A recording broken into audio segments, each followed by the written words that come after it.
Hello, my name is Chris Deering and I'm the Field Application Engineer here at Concurrent Technologies. As some of you may know, Concurrent Technologies, we design, manufacture and test our own SBC or single board computer cards based on Intel processor technology. This is all done at our in-house design and manufacturing plant based at our head office in Colchester, Essex in the UK. These SBCs come in a varying number of form factors, or backplane formats. We cover VME, Compact PCI, AMC, VPX, and to complement that we also have XMC plug-in modules, I/O plug-in modules that can be fitted to a number of these SBCs. We also can put together development systems for customers, helps them get up and running very quickly without worrying about all the hardware. So today I want to talk a little bit about self-encrypting drives, or SEDs for short, what they are, how they're used in our products, and how an embedded system can start up when fitted with one of these devices. One of the technologies that goes hand in hand with our SBCs is the storage device itself. This is obviously used to install and run the operating system, the user application, but more importantly it can be used to store information that the application is reading or is using. This could also be confidential or valuable information. That's all stored on the same drive.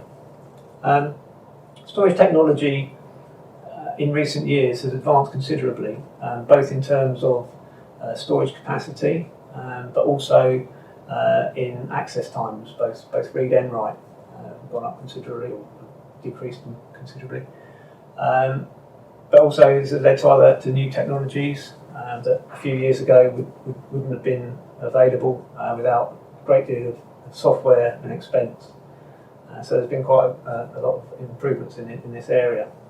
So this leads us on to one of the technologies widely available that we use on our SBCs, Concurrent Technologies, and that's the NVMe M.2 based drive, and also the older SATA solid state drives.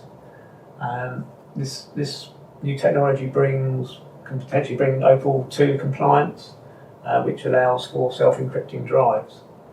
So that's a key benefit to a user where they want to secure their data at rest. So I'll just talk a little bit about how self-encrypting drive works. Basically, once the drive has been unlocked, once it's been given a password or phrase, and it's unlocked, all the data that's written to it and is encrypted, and all the data that's read from it is decrypted. This is all taken care of by the encryption engine which is built into the hardware controller of the drive. So there's no degradation to performance with regard to the user application or the CPU. It's all done within the hardware of the drive, which obviously this makes this operating system independent. So it doesn't matter whether you're running a Linux or Windows or VxWorks or any other type of operating system. It is independent of the OS.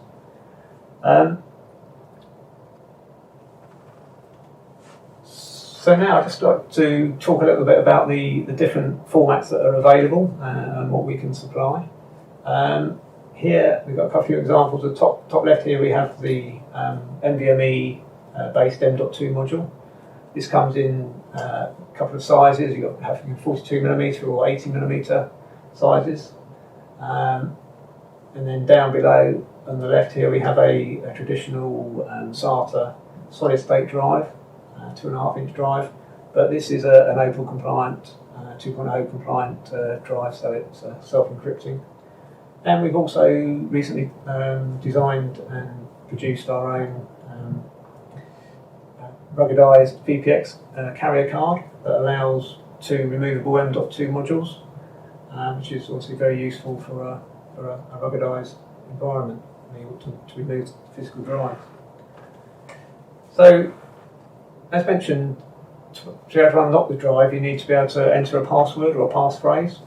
Traditionally, there's open source utilities out there that allow this to happen, but obviously it requires a keyboard for the user to enter the details.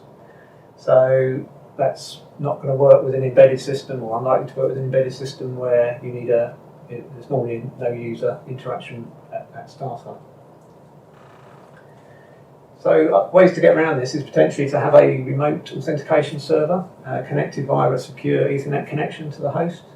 The host requests the authentication details for the drive from the server, and then it will unlock the drive. This obviously has a downside of it needs an Ethernet connection and also a remote server, which just may not be within your design of your system. So that may be a non-starter. Another potential way around it is to have a USB key that's got the details secured on it. This is plugged in at system startup, potentially remotely if you've got a remote system. But obviously still, once the system's booted, still requires to be removed. So there's still some user interaction there required, although not obviously in a keyboard in this instance, but still needs some human interaction. So moving on, lastly, another way around this potential issue is to store the details within a secure device on the single board computer, i.e. a TPM device. All recent concurrent boards, SBCs, come with a TPM 2.0 device fitted, so an ideal candidate for storing the authentication details. These can be stored with other measurements of the board, so you could lock that particular drive to that board if you so desired. You can make it quite complicated, but it's a potential way of starting the system without any user action or interaction, I should say. Just a little bit of word of warning with regard self-encrypting drives. It only protects the data on the drive when there's no power. If the drive is removed from the system and put into another system without that password authentication, the drive won't become unlocked. So it's only protecting data at rest or that's been power cycled. Once it's been unlocked, that drive is then available like any other normal drive, so the data is readable in plain text format. So you need to build in other security measures within your system, access to the equipment and so forth. It doesn't protect everything all the time. It's only if the drive was stolen and people didn't have the details to log in, then it's obviously safe. So it's just a little word of warning there, these drives. So now I'll just move on quickly to how a self-encrypting drive starts up within a system. With an embedded system in this instance. Basically, the host at PowerUp is presented with what's known as a shadow master boot record. Within this record or partition, it is what's known as the pre-boot authentication image. And this is normally just a cut-down version of Linux with enough code in there to get the authentication details from the user and pass that through to the drive. And it doesn't do any more. And once the drive has been unlocked, that shadow partition disappears, and the real partition, the real MBR, is presented to the host. So normally, after it's been unlocked, you would reboot the system, and then that partition is available. You then boot your whatever operating system or application you want to from the unlocked partition. If it was a Linux, another Linux-based system, you could actually use the pre-boot authentication image to just download the new kernel from the real partition, download the root file system, and then you can execute the new kernel. So thus bypassing a reboot and saving time, which is obviously quite beneficial in an embedded system, your fast startup. So that's a quick overview of how a system would start, or how a system would start when fitted with a self-encrypting drive. And as I say, the authentication key can be entered using various different methods. And because this is quite complicated, we've produced a couple of application notes which would help our customers, end users, but initially just how to set up a self-encrypting drive, but also how to get the information from a TPM. So we go through the whole process of building a pre-boot authentication image to allow access to a TPM, because this is quite a complicated process.